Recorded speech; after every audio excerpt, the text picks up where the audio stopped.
Ruling on cross-border shootings by the United States Supreme Court last week could have an effect on a local case in Nogales. Tonight, we go in depth with the family attorney of a cross-border shooting victim after that decision.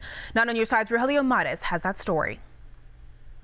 Jose Antonio Elena Rodriguez was shot and killed back in 2012. The 16-year-old was throwing rocks across the U.S.-Mexico border. A federal jury found the Border Patrol agent involved not guilty of involuntary manslaughter in that case. A new ruling by the High Court might protect that agent from a lawsuit by Jose's family. In essence, the courtroom door has been shut in the United States to families such as the Hernandez-Huereca family, the Elena Rodriguez family. Luis Parra is the attorney for the Elena Rodriguez family.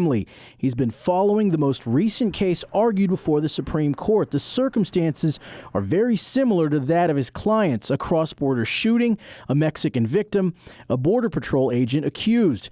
The implications of that case out of Texas could be very similar for his client. They remain hopeful that in some manner or another there will be justice for Jose Antonio. Parra says this latest ruling by the Supreme Court will make it harder for families to hold any Border Patrol agent accountable in the United States, but there might be an avenue for a victim's family. A family in a similar cross-border shooting context would probably do well by seeking relief or a remedy in Mexican courts. Supreme Court Justice Samuel Alito wrote the majority opinion in the 5-4 ruling. Alito argues that any instance of a cross-border shooting, while tragic, should be kept a border security or international relations issue. Rogelio Mares, KGUN 9 on your side.